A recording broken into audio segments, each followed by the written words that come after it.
distinguished Mr. Speaker. After 8 years, it is clear that this NDP Liberal Prime Minister is not worth the cost, the crime, or the corruption. But never would we have imagined how bad would things get.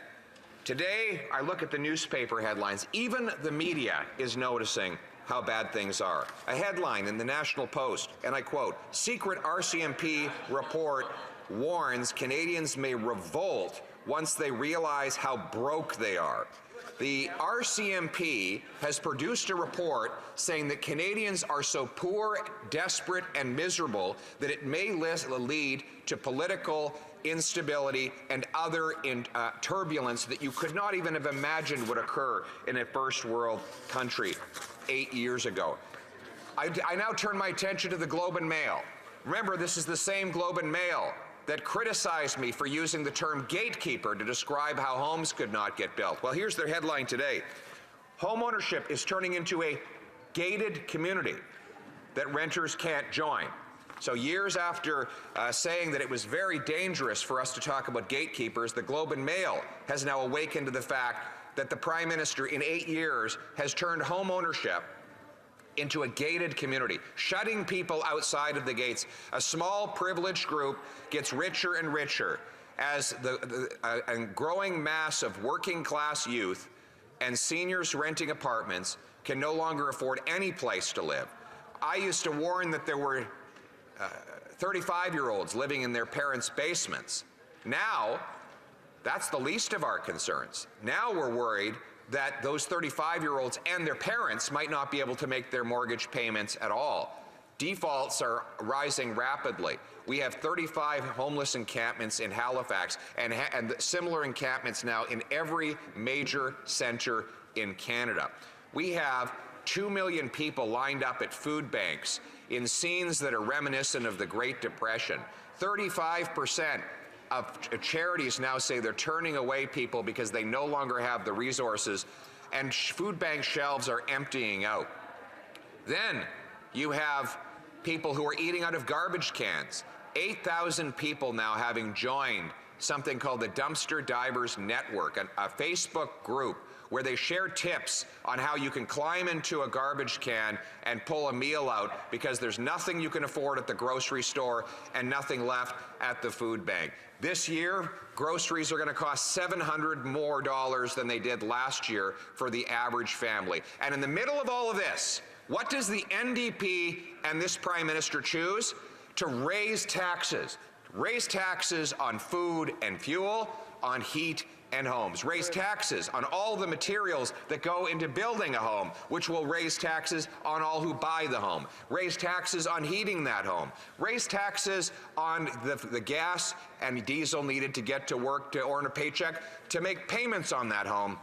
And raise taxes on the farmers who make the food, the truckers who ship the food, the grocers who sell the food, and therefore all who buy the food, as if the desperation were not bad enough. And this in light of all the evidence that has come out that now 60% of Canadians are paying more in carbon tax than they get back in rebates. A fact that I have read into this record time and time again, a fact that the Prime Minister continues to attempt to hide from, a fact that the Parliamentary Budget Officer just testified to, and a fact that we did not need all of those accurate calculations to know, because every single person who's opening their empty fridge to wonder how they're going to feed their kids already knew that fact was real. Madam Speaker, we cannot in good conscience stand by while this Prime Minister imposes more misery and suffering on the Canadian people. Canadians are good, they are decent, they are hardworking. They do not have to give up on the things they used to take for granted: affordable food and homes, just for the incompetence of ego of one man. He is not worth the cost. He is not worth the crime. He is not worth the corruption. He is not worth giving up the country that we knew and still love. We as common sense Conservatives are ready to restore hope in this country, but it starts with change. We rise today to vote non-confidence in this NDP Liberal government and to restore the great country that we love based on the common sense of the common people united for our common home. Your home, my home, our home. Let's bring it home. House Leader.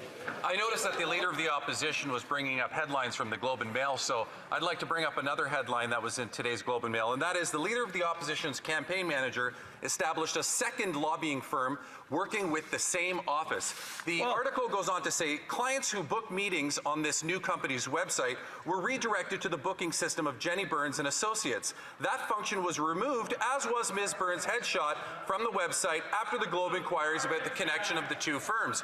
I'm wondering, you know, now that we see that the Leader of the Opposition's campaign manager has trying to hide behind a second company in order to continue her lobbying practices, when will the Leader of the Opposition tell his campaign manager to stop lobbying and to start actually working for him? Here, here. The Honourable Leader of the Official Opposition. Everything the member said across the way is completely false, 100% false. And this from a government, by the way, who has presided over a 100% increase in lobbying activities. Why? Because lobbyists have come to know that you don't get, in business today, you don't get rich by having the best product. You get rich by having the best lobbyists. You don't get ahead by pleasing customers, but by pleasing politicians. This big government has left for poor people. What we want is precisely the opposite. We will slash the consultants and the lobbying sector, and we will unleash the productive forces of our working class people, our factories, our farms, our forestry, our fisheries, the people who do the real work in this country. And it starts by axing the tax, building the homes, fixing the budget, and stopping the crime.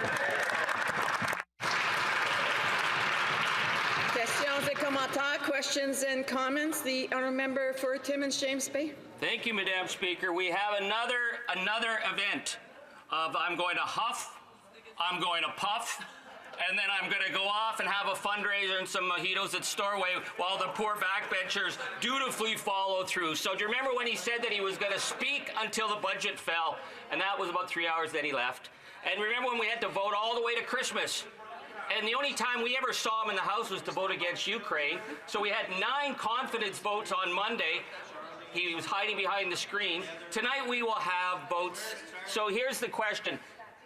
At Dairy Queen, I don't know what got him fired, but if you work for a living, you have to show up. So will he show up tonight, or will he be off fundraising with his lobbyist friends and leaving his poor schleps on the backbench to do the heavy lifting of bringing down the government and forcing an election? Show up for work.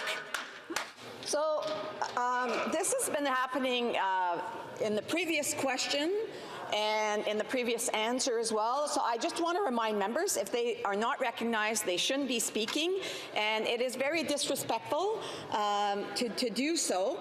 I know that a while ago there was a question asked, and the person who asked the question was trying to intervene again, even though he hadn't been recognized, and others were trying to answer questions when someone was trying to pose a question. So I would just remind members to please be respectful in the House. The Honourable Leader of the Official Opposition. Order, order. Showing up for work means showing up for the people you work for. And I have to say, I've been more in his riding in the last 2 years than he has. I've been on the ground in Timmins, and they say in Timmins, they say he should be in the witness protection program. He doesn't live in his riding. He's never in his riding. He's forgotten about the miners and the forestry workers and the farmers. He's voted to raise their taxes, to raise tax on their home heating, so that the people in cold Northern Ontario have to suffer in the cold and pay higher taxes, and now he's going to vote for his master, the Prime Minister of Canada, rather than the people in Timmins. I will fight for the people of Timmins, here, everywhere, and always.